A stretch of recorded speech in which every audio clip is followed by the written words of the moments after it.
Good afternoon friends. Micro study channel में आप सभी का स्वागत है।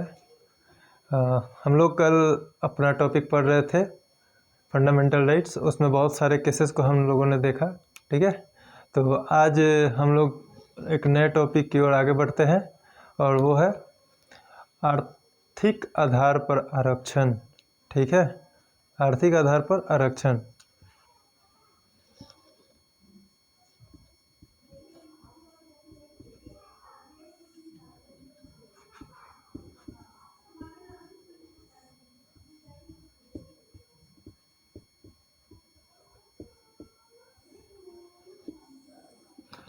ये आर्थिक आधार पर आरक्षण हम लोग देखेंगे।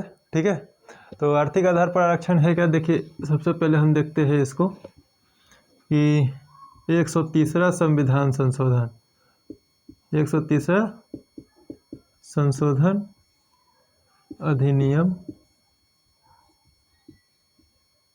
2019, 130वां संविधान संशोधन अधिनियम 2019 के द्वारा आर्टिकल 15 क्लॉज 6 एंड 16 क्लॉज 6 को जोड़ा गया। ठीक है, हम लोगों ने पढ़ा था आर्टिकल 15 और आर्टिकल 16 में 5 उसके क्लॉज पढ़े हुए थे। आप लोग अगर याद कर पा रहे होंगे ठीक से तो ठीक है। तो आर्टिकल 15 क्लॉज 6 और आर्टिकल 16 क्लॉज 6 एक संशोधन के द्वारा जोड़ा गया 130वां संविधान संशोधन अधिनियम 2019। ठीक है, तो हम लोग एक एक करके पढ़ते हैं। पहला देखते हैं आर्टिकल 15 क्लॉज 6। आर्टिकल 15 क्लॉज 6 क्या कहता है? ठीक है, ये कह रहा है कि आर्थिक रूप से, ठीक है, आर्थिक रूप से पिछड़े वर्गों के लिए,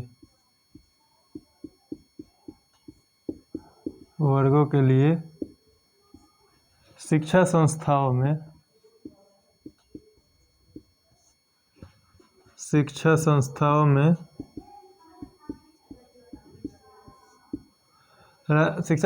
आर्थिक रूप से पिछड़े वर्गों के लिए सरकारी प्लस निजी,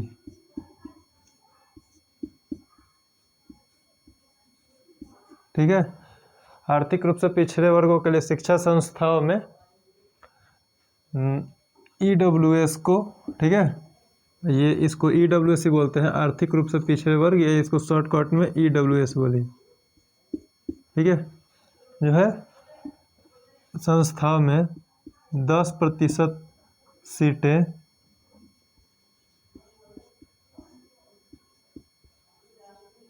राज्य द्वारा आरक्षित की जाएगी।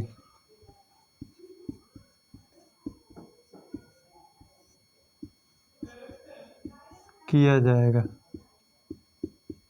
ये किसको अधिकार देता है? राज्य को।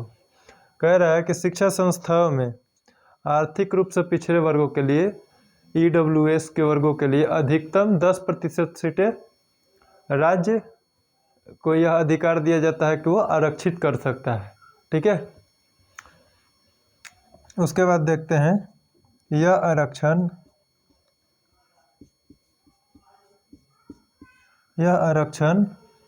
दिए गए समूहों के आरक्षण से अतिरिक्त होगा।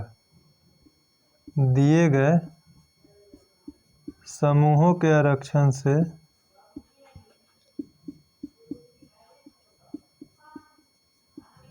आरक्षण के अतिरिक्त होगा।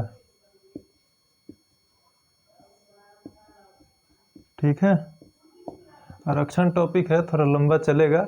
आप लोग अच्छा से मतलब जान लीजिएगा तो ही बेहतर रहेगा। क्योंकि क्या है कि देखिए, आधा अधूरा ज्ञान हमेशा बड़ा कठिनाईपूर्ण होता है। बोलते हैं ना, a little learning is dangerous thing. आधा ज्ञान संकट का समय। पूरा सीखे, अच्छे से सीखे और सकारात्मक सोच रखे।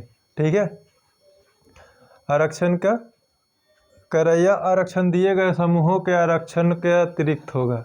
मतलब बाकी जो समूह हैं उनको आरक्षण दिया गया है, उसके क्या है, ये अतिरिक्त है। ठीक है, इसका निर्धारण राज्य करेगा, इसका निर्धारण कौन करेगा, राज्य करेगा। ठीक है, अब हम लोग समझ लेते हैं आर्थिक रूप से पिछड़े वर्गों के लिए शिक्षा संस्थाओं में नामांकन में अधिकतम 10% सीटें राज्य द्वारा आरक्षित की जाएंगी। ठीक है, ये कौन सा कह रहा है, आर्टिकल 15 क्लॉज 6 कह रहा है। ठीक है, तो आगे हम देखते हैं, जैसे इसका मतलब क्या हुआ आर्थिक रूप से पिछड़े वर्गों के लिए। इसका मतलब हुआ कि जैसे देखिए कि आर्टिकल 15 क्लॉज 6 और उससे पहले जो हम लोगों ने देखा SC ST OBC इन सबको जो आरक्षण प्राप्त हुआ था। ठीक है, तो इनको भी ऊपर उठने का मतलब समान मतलब अपना क्या बोलते हैं उसको कि सबके साथ बराबरी के मौका के लिए उनको आरक्षण दिया गया था। ठीक है, उसी तरह से आर्थिक रूप से कमज़ोर वर्ग, अब मान लीजिए जैसे जिसके पास पैसा ही नहीं है, कितने सारे बच्चे के पास पैसा ही नहीं है, वो कैसे पढ़ेगा, उनका भी सपना है IAS IPS PCS ऑफिसर या किसी अच्छे पोस्ट पे जाने के लिए, जब उनके पास पैसा ही नहीं है तो पढ़ेंगे कैसे। ठीक है, तो इस तरह से उनके लिए प्रावधान किया गया 130वां संविधान संशोधन से आर्टिकल 15 क्लॉज 6 के तहत। ठीक है, तो उनको ये कहा गया कि EWS के लिए उनके लिए 10% आरक्षण का प्रावधान किया गया और कहा गया कि जो लोग मतलब जिनके पास पैसे नहीं हैं, ठीक है, उनको भी आरक्षण दिया जा सकता है। जैसे हम आप लोगों को पिछले केस में बताए थे, याद करिए कि इंदिरा साहनी केस याद है ना, सुप्रीम कोर्ट का निर्णय कि विशेष परिस्थितियों में ही 50% आरक्षण के नियम का उल्लंघन किया जा सकता है। तो यहाँ पे आर्थिक आधार बना करके 10% आरक्षण को लाया गया है। ठीक है, आगे ये कह रहा है कि यह आरक्षण दिए गए समूहों के आरक्षण के अतिरिक्त होगा, मतलब तो पहले ही 49.5% आरक्षण हो चुका था, ऊपर से EWS को 10% आरक्षण दे दिया गया है। जब 10% आरक्षण दे दिया गया तो मतलब कितना हो गया, आपको बताया था EBC, नरसिंह राव सरकार ने EBC लेकर के आई थी, याद है ना, तो उस समय सुप्रीम कोर्ट ने उसको रद्द कर दिया था। क्यों, क्योंकि 50% की अधिकतम सीमा को वो क्या कर चुका था, क्रॉस कर चुका था, इसलिए सुप्रीम कोर्ट ने इकोनॉमिक बैकवर्ड क्लास के आरक्षण को रद्द कर दिया था 1991 में। याद कीजिए नरसिंह राव सरकार ने लेकर के आया था जब। ठीक है, अभी ये हाल ही में ये संशोधन हुआ है, तो आप इसको याद रखिएगा। करेंट का मुद्दा है कि आर्टिकल 15 क्लॉज 5 और 16 क्लॉज आर्टिकल 15 क्लॉज 6 और 16 क्लॉज 6 ठीक है जोड़ा गया है 2019 में। ठीक है, 130वां संविधान संशोधन के करके उसके बाद हम लोग देखेंगे इसका निर्धारण राज्य करेगा। अब ये जो है EWS का जितना भी प्रावधान है वो अपने अपने स्टेट में अपना स्टेट गवर्नमेंट करेगी। ठीक है, तो आगे देखते हैं आर्टिकल 16 क्लॉज 6।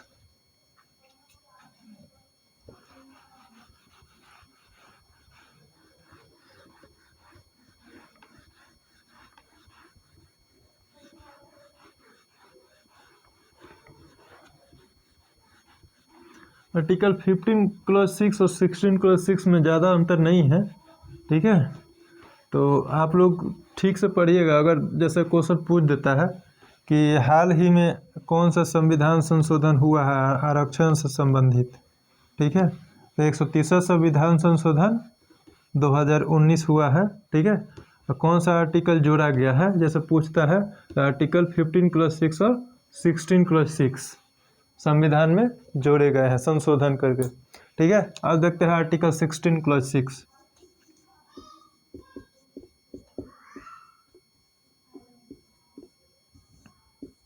ठीक है, आर्टिकल 16 क्लॉज 6 क्या कहता है, ये कहता है कि राज्य के अधीन नियोजन,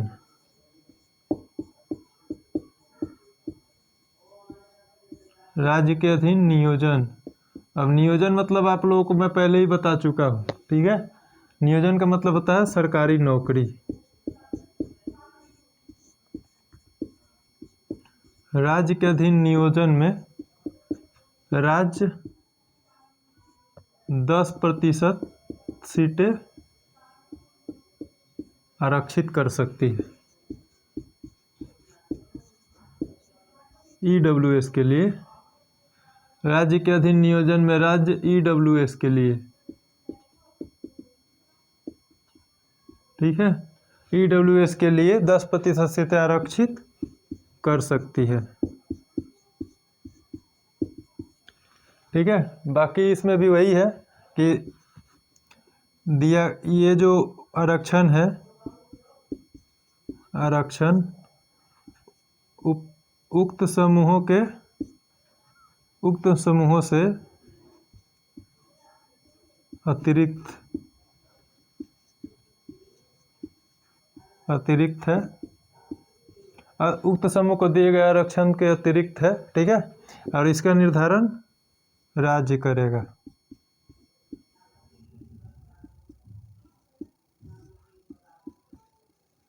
राज्य करेगा। आप लोग ध्यान से देखते रहिएगा, बहुत इम्पोर्टेंट टॉपिक है ये सब, ठीक है। तो कह रहा है राज्य के अधीन नियोजन में ईडब्ल्यूएस के लिए 10% सीटें राज्य सरकारें आरक्षित कर सकती है, ठीक है। अब नियोजन मतलब सरकारी नौकरी। अब इसमें सरकारी नौकरी में भी जैसे राज्य जो है अपना सीटें आरक्षित कर सकती है, ये सब किसको अधिकार दिया गया है, इसका निर्धारण राज्य करेगा, ठीक है। तो आगे देखेंगे हम लोग आरक्षण पर, जैसे आरक्षण की आलोचना देखेंगे, फिर उसका महत्व देखेंगे, ठीक है। तो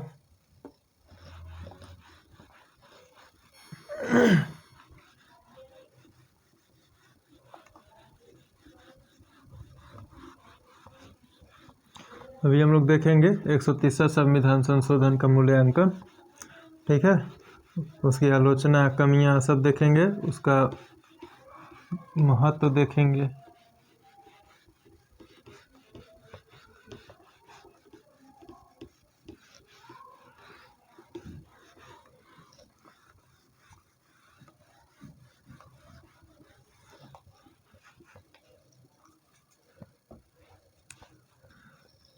एक 130वां संशोधन का मूल्यांकन, ठीक है। इसमें सर्वप्रथम हम लोग देखेंगे इसकी आलोचना या कमियां,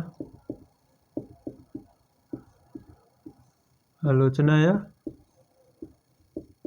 कमियां, ठीक है। देखते हैं नंबर 1 कह रहा है आरक्षण जो है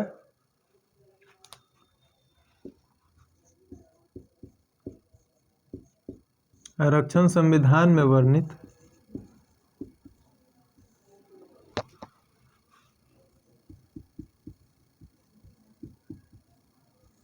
ठीक है, आप लोगों को पहले ही बता ही दिया था, आरक्षण जो संविधान में वर्णित समानता का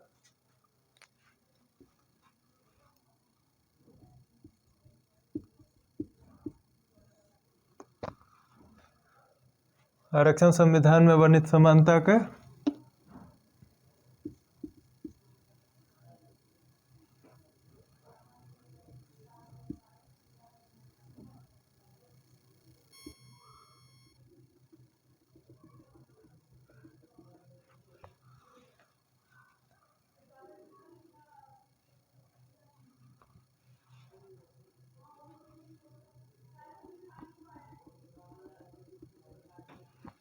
आरक्षण संविधान में वर्णित जो है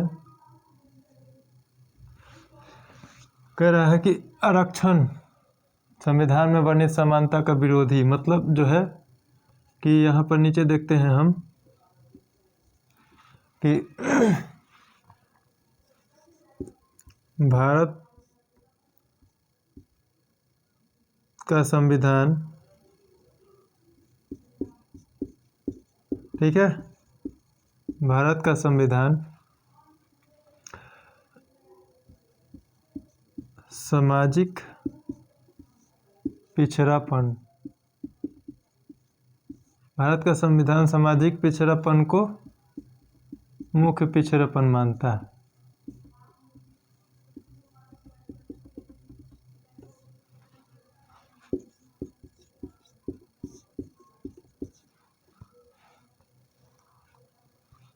ठीक है।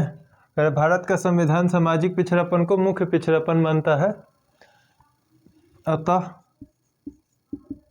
EWS को आरक्षण देने से,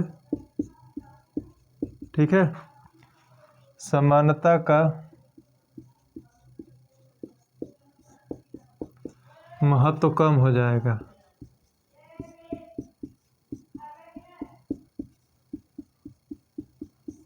ठीक है, कह रहा है कि भारत का संविधान सामाजिक पिछड़ापन को मुख्य पिछड़ापन मानता है, अतः EWS को आरक्षण देने से आरक्षण का महत्व कम हो जाएगा। ठीक है, या समानता का महत्व कम हो जाएगा। फिर कह रहा सेकंड,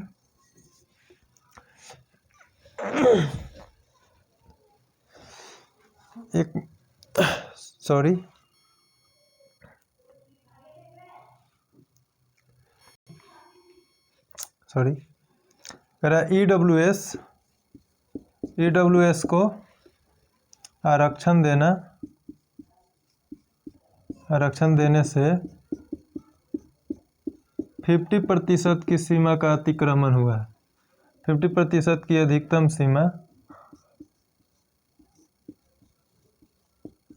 सीमा का अतिक्रमण हुआ है।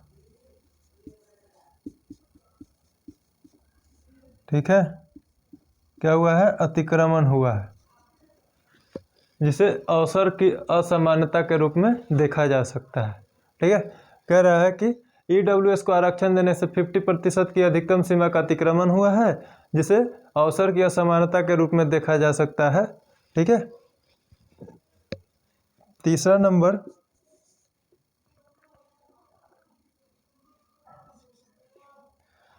नंबर ये है, कह रहा है कि इसका निर्धारण, इसका मतलब किसका? EWS का निर्धारण, EWS के निर्धारण का अधिकार किसको दे दिया है? राज्य को। ठीक है, EWS के निर्धारण का अधिकार किसको दिया है? राज्यों को दे दिया है EWS के निर्धारण का अधिकार। ठीक है, अब हम लोग देखेंगे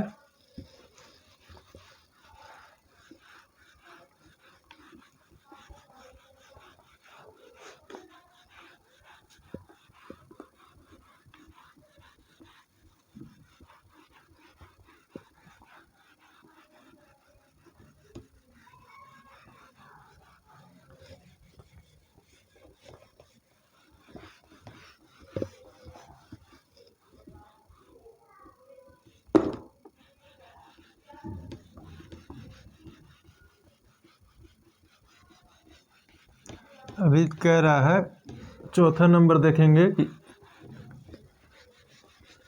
EWS का निर्धारण जो है राज्य कैसे किया है। EWS का निर्धारण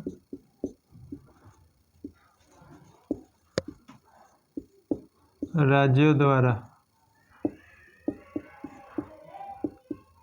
निम्न आधार पर है।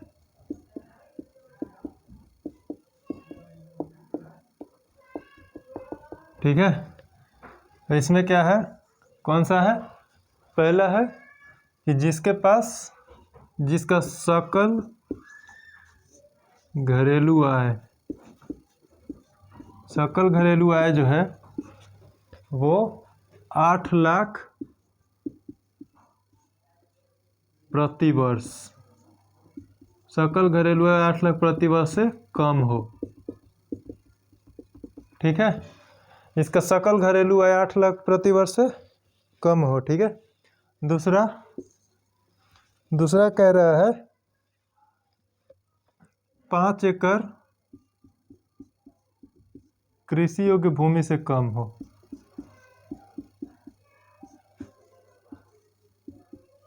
ठीक है, 5 एकड़ कृषि योग्य भूमि से कम हो। तीसरा जो कह रहा है कि अधिसूचित नगर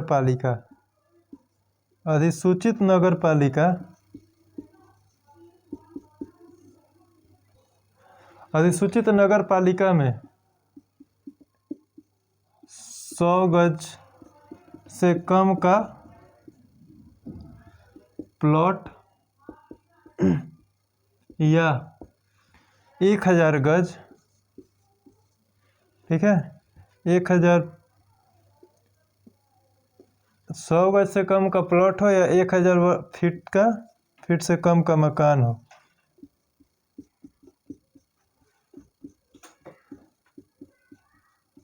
हो, और फिर कह रहा है गैर अधिसूचित, गैर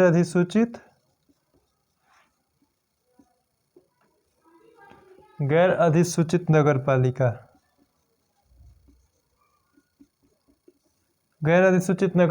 में 200 गज से कम का प्लॉट, ठीक है, और 2000 फीट से कम का मकान हो, उसी को EWS का लाभ मिलेगा। जैसे हम समझते हैं, कह रहा है कि इसका निर्धारण, EWS का निर्धारण कौन करेगा? राज्य करेगा, ठीक है। कह रहा है सकल घरेलू आय 8 लाख प्रति वर्ष से कम हो, मतलब जो है आपके घर की पूरी आमदनी जो है, मतलब पूरे परिवार की आमदनी जो है 1 वर्ष में 8 लाख रुपए से कम होनी चाहिए, तभी आप उसका लाभ ले सकते हैं, ठीक है। फिर कह रहा है कि 5 एकड़ कृषि योग्य भूमि, ठीक है, 5 एकड़ कृषि योग्य भूमि से कम हो, मतलब ये है कि लगभग आपको लगभग समझ लीजिए तो 7.5 से 9 बीघा, 7.5 से 9 बीघा से कम अगर आपकी ज़मीन है, आप उसका लाभ ले सकते हैं। फिर कह रहा है अधिसूचित नगर पालिका, यानी देखिए अधिसूचित नगर पालिका मतलब जो है शहर में अगर आपका 100 गज का प्लॉट है, ठीक है, और 1000 फीट में अगर आपका मकान है तो आपको लाभ नहीं मिलेगा। 100 गज से कम का प्लॉट होना चाहिए और 1000 फीट से कम का मकान होना चाहिए, ठीक है, ये शहरों में। फिर कह रहा है कि ग्रामीण में 200 गज का प्लॉट होना चाहिए और 2000 फीट का मकान होना चाहिए, तो नहीं मिलेगा। उससे कम का हो तो आप इसका लाभ ले सकते हैं, ठीक है। अब देखिए कैसा बात कर रहा है। जैसे मान लीजिए कि मेरा जो है सकल घरेलू आय 7,90,000 रुपया है, मतलब हम EWS में हैं, समझ रहे हैं। 5 एकड़ कृषि योग्य भूमि, 4.5 एकड़ हमारे पास कृषि योग्य भूमि है, तो हम इसका लाभ ले सकते हैं। इधर देखिए 100 गज से कम, मतलब 99 गज का हमारे पास ज़मीन है, प्लॉट है शहर में। 1000 फीट मतलब 999 फीट से कम का मकान है, हम ले सकते हैं लाभ। फिर इधर गांव में 200 गज का प्लॉट और 200 फीट का मकान, समझ रहे हैं, मतलब आप भी ले सकते हैं अगर इतना है तो, मतलब गजब की नीति है, समझ लीजिए, ठीक है। आगे देखते हैं इसका महत्व।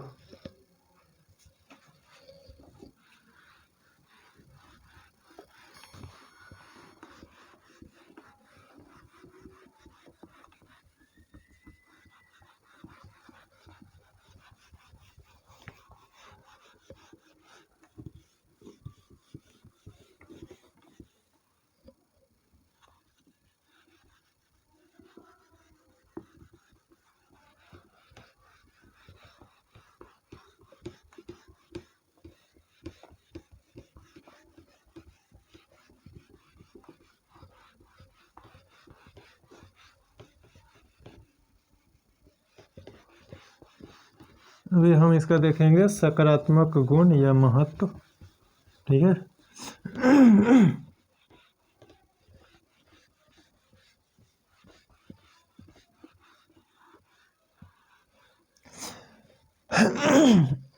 सॉरी, कह रहा है इसका सकारात्मक गुण देखेंगे। कह रहा है वर्तमान परिस्थितियों को देखते हुए, ठीक है, वर्तमान परिस्थितियों को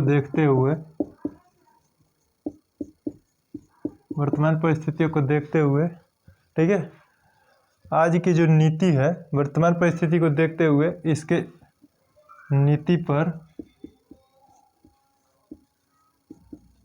नीतियों पर विशेष, ठीक है, इसकी नीतियों पर विशेष प्रावधान करना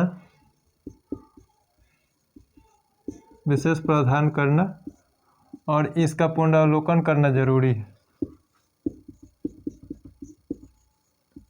पुनरावलोकन मतलब पुनरावलोकन करना जरूरी है कि इसके आधार पर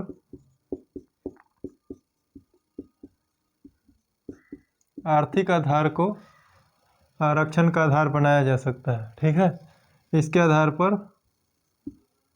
आरक्षण का आधार आर्थिक हो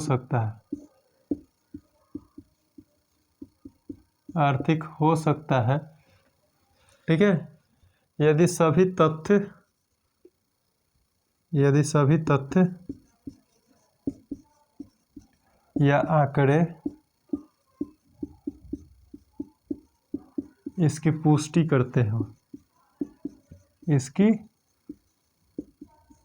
करते हो, तब, ठीक है, एक एक करके हम देखेंगे।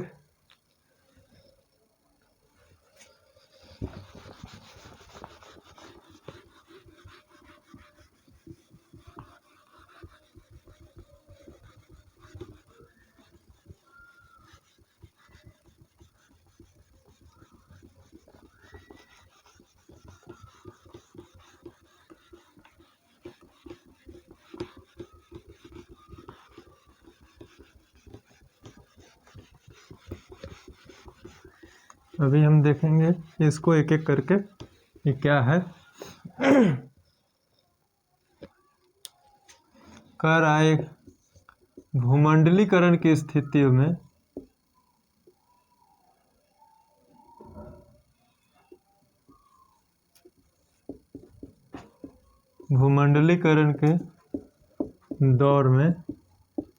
ठीक है, भूमंडलीकरण के दौर में भारतीय समाज में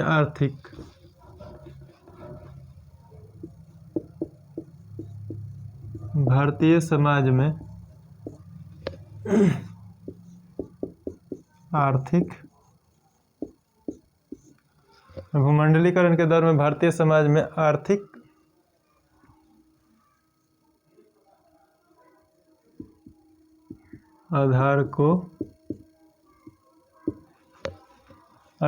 आधार पर बढ़ावा मिला है, ठीक है, आर्थिक आधार को बढ़ावा मिला है। दूसरा देखते हैं, कह रहा है कि भारत के संविधान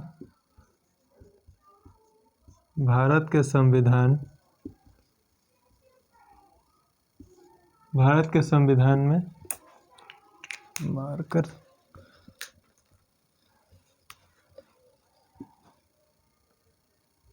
स्थितियों,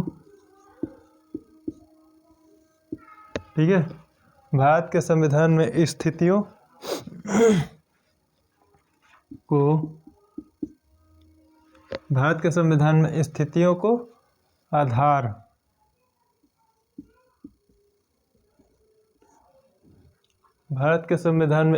को आधार बनाया जा सकता है, स्थितियों को आधार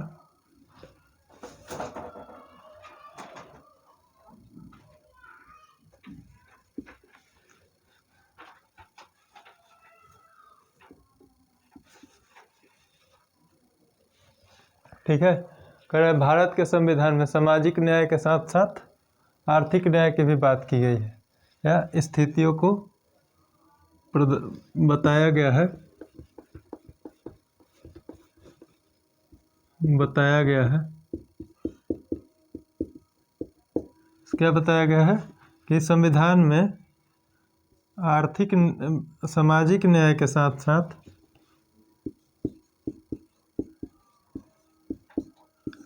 सामाजिक न्याय के साथ साथ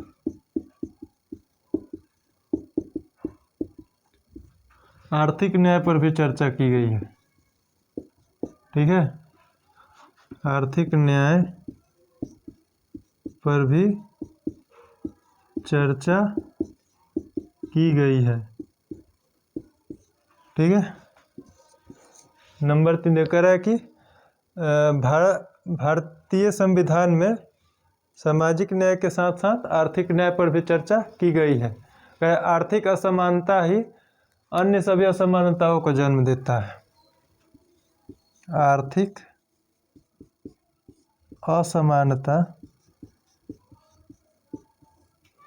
असमानता ही अन्य असमानताओं को जन्म देता है।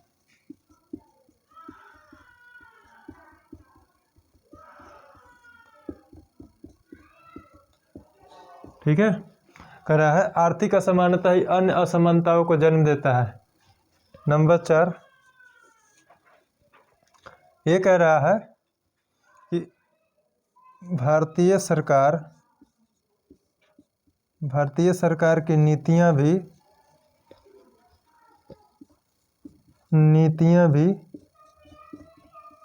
आर्थिक आधार पर संचालित हो रही है। ठीक है, कह रहा है भारतीय सरकार की नीतियां भी आर्थिक आधार पर संचालित हो रही हैं। भूमंडलीकरण के दौर में भारतीय समाज में आर्थिक आधार को बढ़ावा मिला है।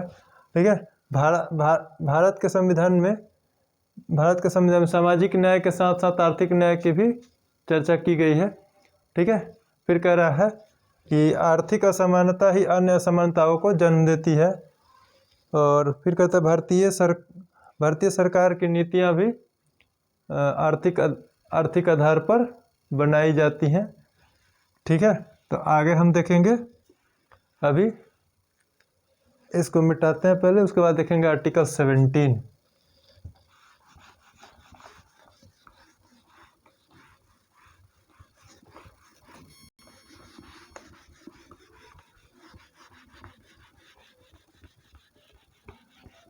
तो आर्टिकल 17 देखना है हम लोगों को।